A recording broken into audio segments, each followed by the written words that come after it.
Hi, I'm Gena. Today, I'm going to be walking you through how to create and publish a basic linear regression model in Foundry.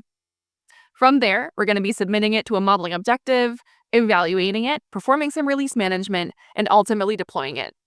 Before we get started, a quick word from our founder.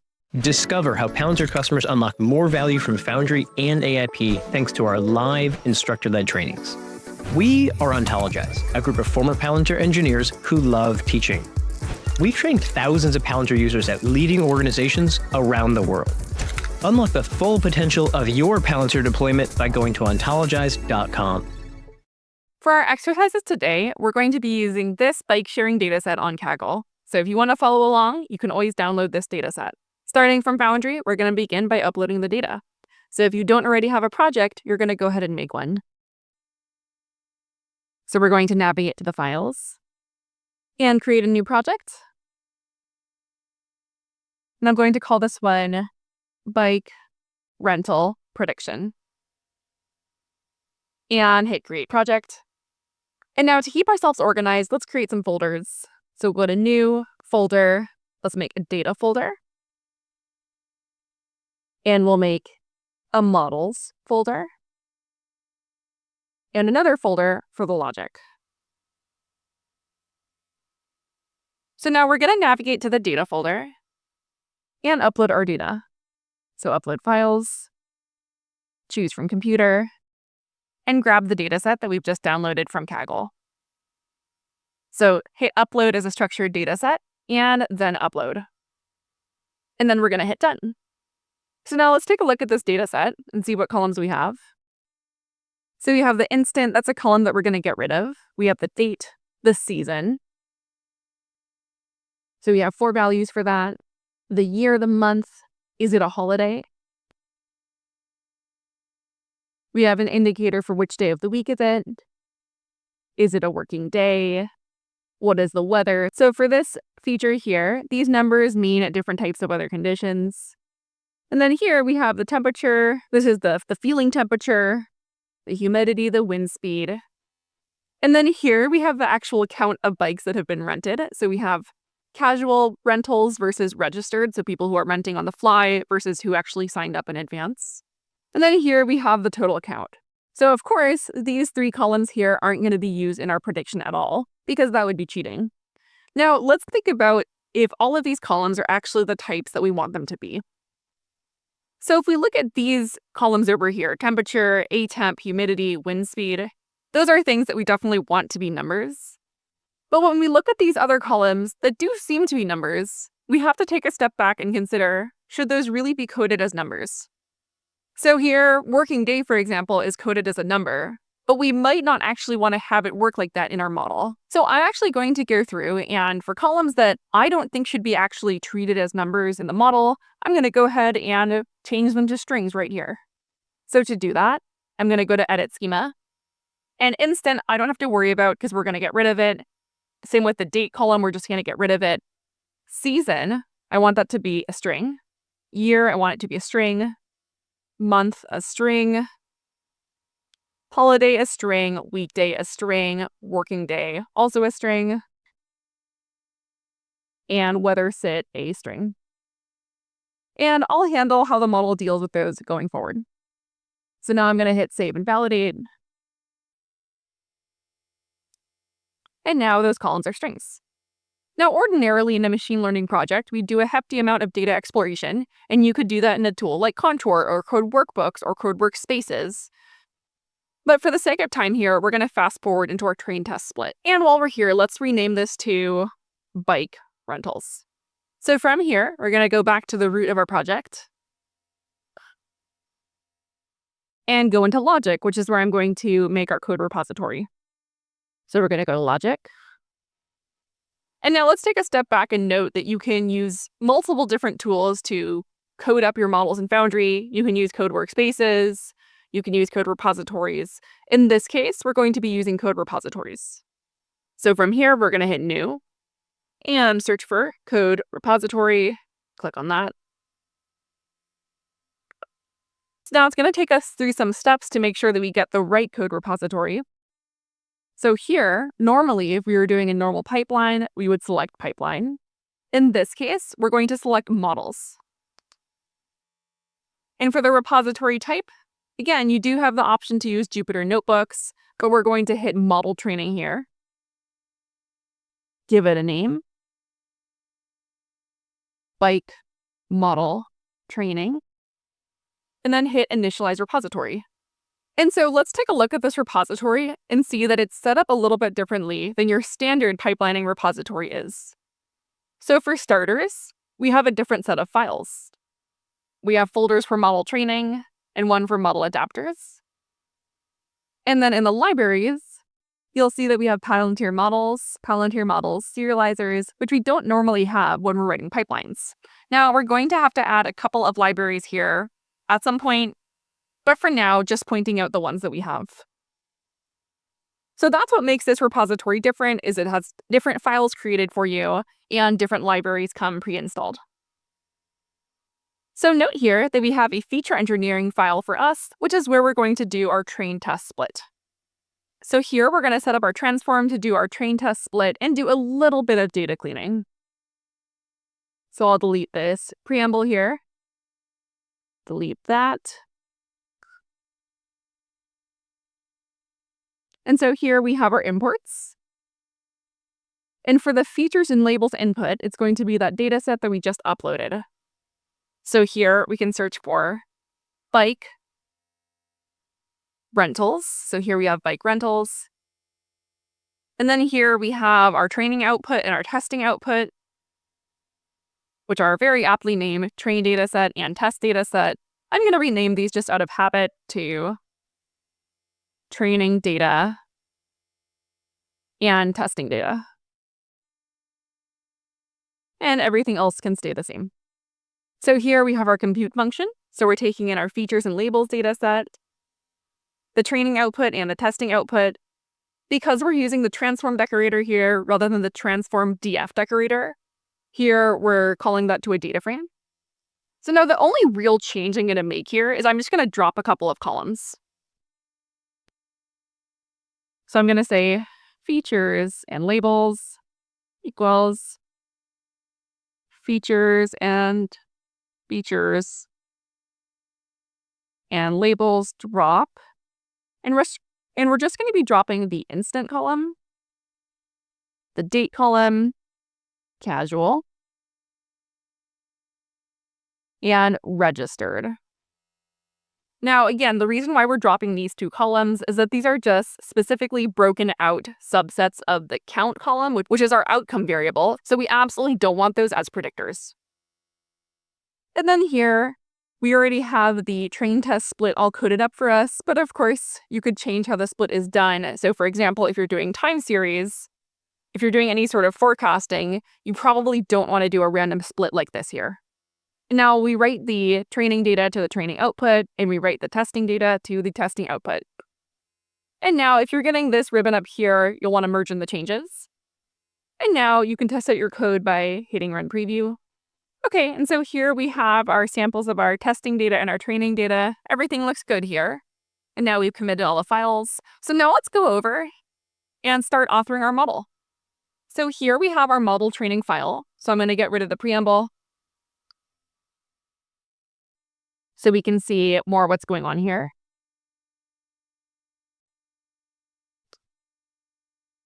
So here we have some sample code.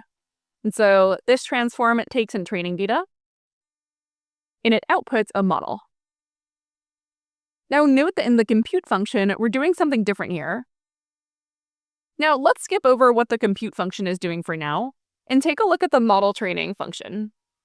So this is where you actually train your model. This is going to look like standard model training code that you've maybe seen in other places. This top part here is going to take your model and publish it into Foundry, and that is going to invoke some things that you maybe haven't seen before if you've done machine learning in other places. So we're going to ignore this part for now and focus on what might be familiar to you, which is the actual model training code. So let's focus on this train model function. So I'm going to delete everything here since we're doing something different. And so we're going to define a function that takes in a data frame called train df. Now, the first thing that we're going to do is define our output variable. So we have y equals CNT. So in this next step, we're going to define a series of transformers to deal with the numeric data, which is going to need its imputation and its scaling, and to deal with our categorical features. Now, the next thing you can also do is turn off AIP autocomplete.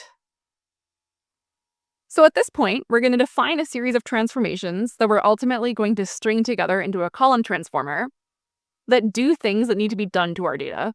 So for example, for the numeric features, we want to make sure that we impute any missing values and also normalize the values in those columns. And then for the categorical variables, or the ones that are strings, we're going to apply one-hot encoding so that our model can work with them. So in order to do those things, we're going to need tools from scikit-learn, so we're going to have to install a package here. So to install a package, we're going to go to libraries. So we're going to search for scikit-learn, click on that, and then hit add and install library. And now that we've installed the library and it's successful, we will move on and continue writing our code. So we'll go back to our files, go back to our model training script, and continue to write. So I know that we're going to be needing these packages from scikit-learn eventually: column transformer, make column selector, pipeline, simple imputer, a standard scaler, the one-hot encoder, and of course, linear regression. So now let's start writing. So we have our numeric transformer. And now we're going to define our categorical transformer. So here we have our categorical transformer. Now, there's many different ways to deal with categorical variables. One of them is to code them as numbers and just hope for the best. But I often prefer to use one-hot encoding. But again, there's several other ways for dealing with these types of features. So now we have our numeric transformer and our categorical transformer. Now, next up, we're going to put it all together using column transformer. So here we're stringing together our two transformers, our numeric transformer and our categorical transformer. And we're using make column selector from scikit-learn to apply them to the numeric and the categorical features respectively. Now, the last thing that we're going to do here before wrapping it all up into a model is define our regressor. So our regressor in this case is just going to be linear regression, but it could also be something else like a random forest regressor or otherwise. So now we're going to put it all together. So here we're putting together our preprocessor and our regressor into the model object using this pipeline operation from scikit-learn. So that's this one up here. And so this way of writing a model, if you haven't seen it, is called pipeline chaining. And this allows us to wrap up all of these data manipulation steps into one model call. So we have a couple more steps here. So we have to split the data.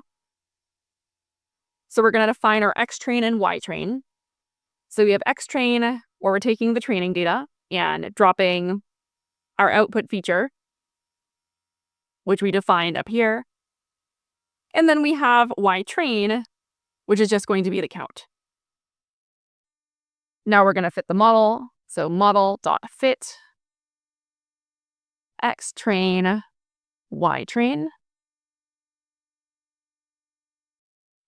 And then last but not least, we have to return model. Now let's delete some extra lines at the bottom. Okay, and that looks good. So now we've written the code for our model training. And again, if you've ever written a model before, this might look familiar. Now, how do we actually publish a model? So before we talk about publishing a model, let's talk about what a model is. So here is this diagram from the documentation, from the model page. And so here, in this outer layer, we have what we think of as a model. And you know it's a model when it's represented by this little purple filled-in graph. So one model encompasses multiple model versions. So just like a dataset might have multiple versions, or a piece of code might have multiple commits, a model has multiple model versions. Now, within each model version, we have the model artifacts and the model adapter. So the model artifact is something you're probably fairly familiar with. So the model artifact could be a container image, or the model weights. And you might have worked with something similar before. Now, the model adapter explains how should Foundry interact with this model. So essentially, what are the environmental dependencies? How should Foundry load this model? What inputs does this model take? What outputs does it produce? How do I perform inference with this model? And so in order to actually publish a model, we need this model adapter. So we're going to go ahead and write our model adapter, and then we're going to put it all together and actually publish a model. Now, why would we have model adapters? In an age where models are increasingly commoditized, models could be coming from a lot of different places. You could train them from within Foundry like we're doing now. You could be bringing them in from elsewhere. You could be uploading a container image. They can come from many, many different places. And that's why we have to tell Foundry how to interact with the model. So let's go write our model adapter. So back in our code, we have this adapter file that we haven't really paid attention to. And this adapter file has a skeleton of an adapter. I'm going to be pasting an adapter that I already have written. So I'm going to delete everything here and paste mine in. Now let's go through and talk about what's happening here. So we have some imports. We're importing Palantir models and Palantir model serializers. You'll recognize those from the libraries that were already here when we made our code repository. And so what we're doing here is we're defining a class, bike linear regression adapter. So first up, we have serialization. So in order to use models across the platform for different things, Palantir has to be able to deserialize the model weights. Every model type can have a different serialization process. So that means that the author of the model has to define how this is going to happen. Now, in the simple case, you can just use the Palantir model serializer package and use their auto serializer, which keeps this simple. So that's the serializer. And now we define the model inputs and outputs. So what do we actually need to be able to run this model? And so here we can see that the model requires a pandas data frame with these specific columns with these specific types. And what it produces is a pandas data frame, still with those columns, plus a new column called prediction. And so note that this is prediction with a capital P because it will come back later. And then here we define the predict method. So that's our adapter. Now, let's go use it to publish our model. So we're going to go back to our files and go to model training. And here's where we're going to actually have the logic to publish our model. So let's get rid of these comments. So let's first deal with this part because we don't even really have the right inputs and outputs yet. And so for the training data, our training data is called training data. So we're going to search for training data. That's going to be this one here. And then for the output, this looks correct. We do want to output the model in a folder called models, but the folder that we made earlier is called models with a capital M. And so it will be that directory. And this will be called bike predictor.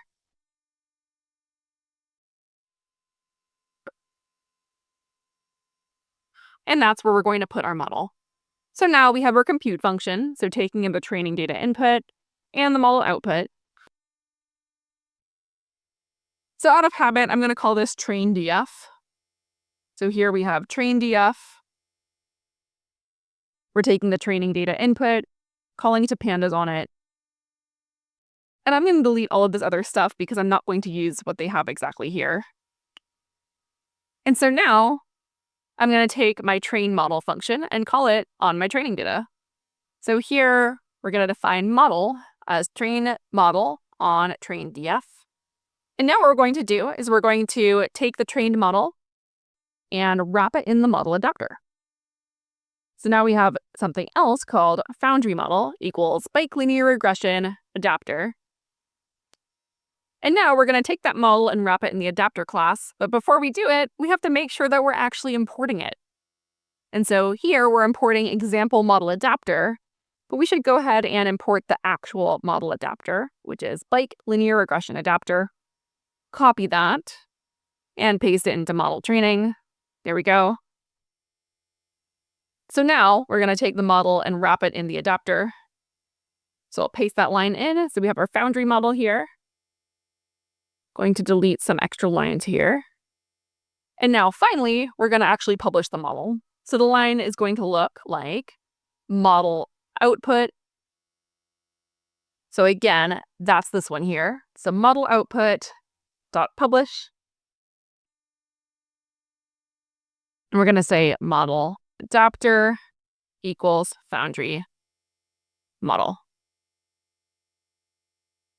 All right, and that is our code to publish our model. So when we build this, it's actually going to create a model output object. Now let's make sure everything is clean here. We'll give our new line at the end of the file. Give an extra blank line here. And delete a blank line here. And then we're going to be good to go.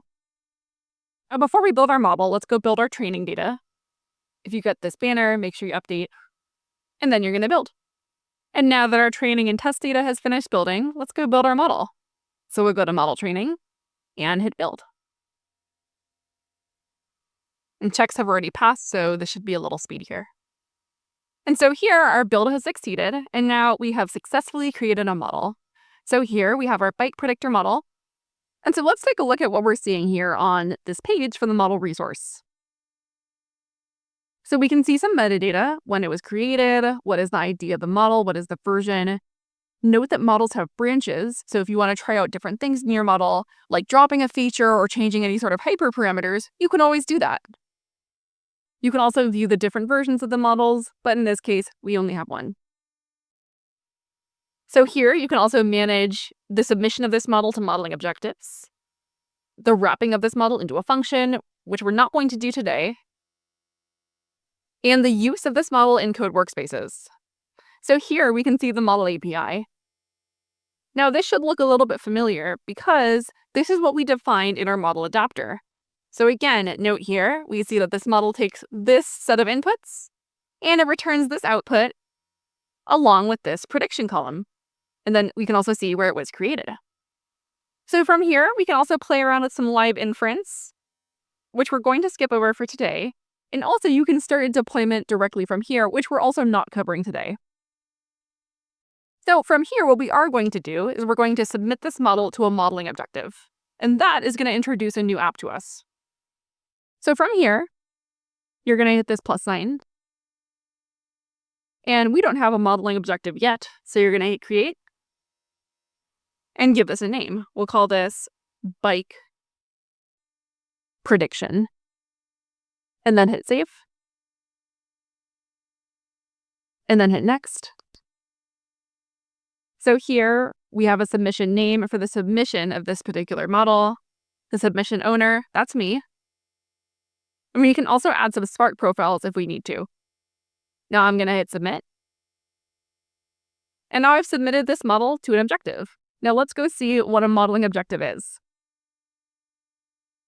So here I have my modeling objective that I just created. So I want to click that. So here we are in modeling objectives. Again, this is a new app for us. So modeling objective is where you manage, evaluate, version, and deploy your models. So here you can see that we have one model submission. Now, one modeling objective, you can think of it like a home base for your modeling project. So for example, if I'm doing bike prediction, I might want to house multiple bike prediction models here. So maybe I have this one that I just submitted. Maybe my colleague made one and it's a different model. But this is where we can version and compare all of the models related to a specifically scoped modeling use case. So let's click into this. And so here we see the model details, which is more of the same of what we were seeing in the model resource page just now. So the model details, the model API, checks, metrics we're going to come back to. Checks we haven't seen yet. But checks you can use to set up permissions around who can release models. But we're not going to be setting up checks right now. You can also leave reviews for models. Now, metrics. This is where we can evaluate models and compare them against each other. So from here, we're going to configure the evaluation dashboard for this model. So what the evaluation dashboard does is it helps us evaluate this model against a standardized set of metrics so that we have a fair and consistent way of evaluating models. So from here, we're going to hit Configure Evaluation Dashboard. So the first thing to consider when we're evaluating our models is what are we evaluating them on? In this case, we have a test set, but you might have multiple test sets. It's absolutely not uncommon to evaluate models on different sets of data. But here, we're just going to use our testing data.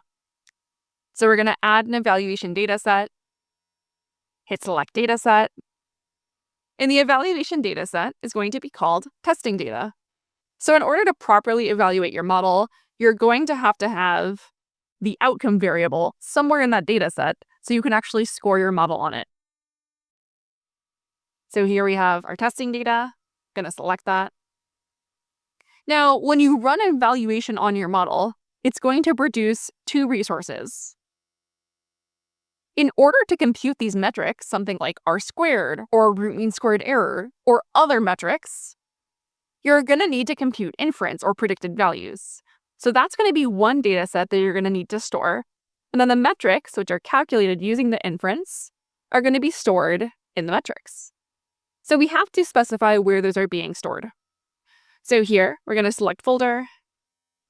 I'll just save this in my models folder, hit save, and same for metrics, and save. So now I've selected my testing data and where the inference metrics are going to land. And now the evaluation library. Naturally, you're not going to evaluate every model the same way. So there are two built-in libraries for evaluating your models. There's regression and there's binary classification. So for regression, we have our usual suspects here: root mean squared error, score distribution, explained variance, and others. For binary classification, also the usual suspects. Notice that there is no core library for multi-class classification.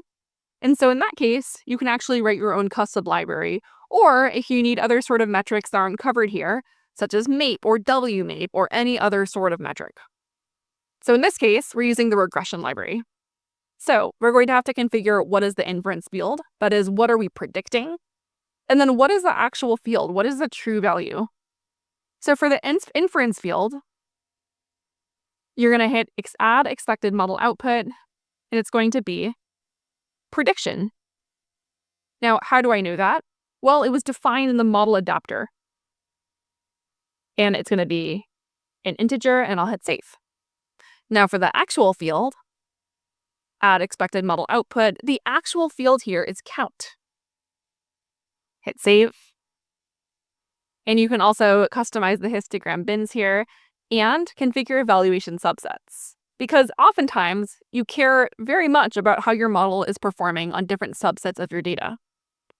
So now I'm going to hit save and save configuration. And now I'm going to select an evaluation data set. I have one here, but I could have multiple. And the model I'm evaluating is the one I just submitted. And now you're going to hit build. So now we have kicked off our builds. And so again, this is actually kicking off two builds. And we can click on this and take a look. So there's an inference build and a metrics build. And once those builds have finished, we're going to go check them out and see what they look like. And now the build of our metrics and inference have succeeded. So if we click on this little green check, we can take a deep dive into what actually happened here. So again, you can see there's two jobs. And so here we have the inference. So let's take a look at that one. So the inference, we took our input data set and computed a prediction. So here you can see that we do have our original data set, but with a prediction. And now with the metrics, what we have here is a data set, but it's not tabular. It's rendered in this way so that we can actually see our metrics. Now, the best way to consume your metrics and compare models is through this interface. So from here, this is our evaluation dashboard. We can select models. And so we're viewing metrics on the model that I just submitted. And so here we can see the metrics, and I could also add more models to compare these models against each other. And so here the model performance is pretty decent, but of course there's always room for improvement. And so now that we have evaluated a model, it's time to talk about release management. So from here, let's go home. So here, below evaluation, we have this release section. So releases are how we can control what actually ends up in user-facing applications.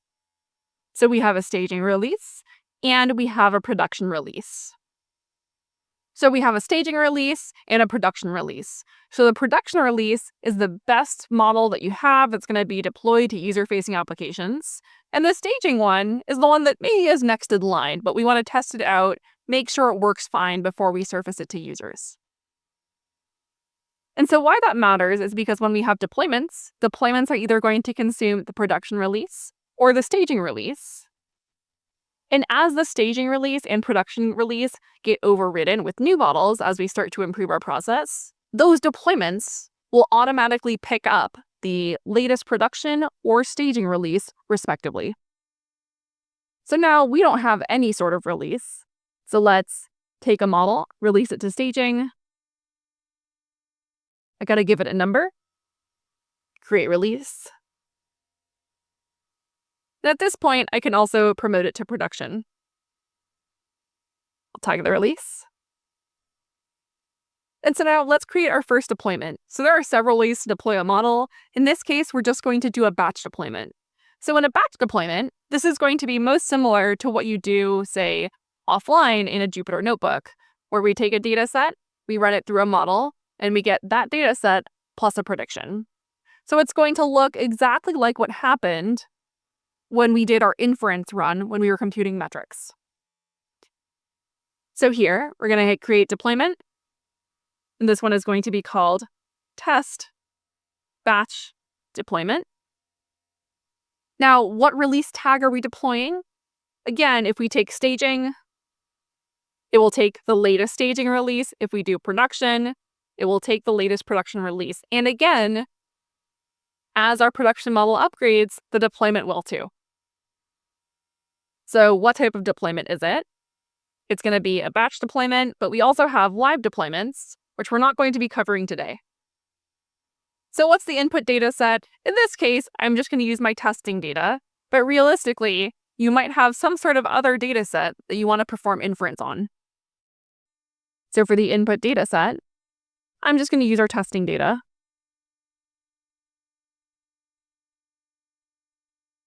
And I'm going to be creating a new output data set.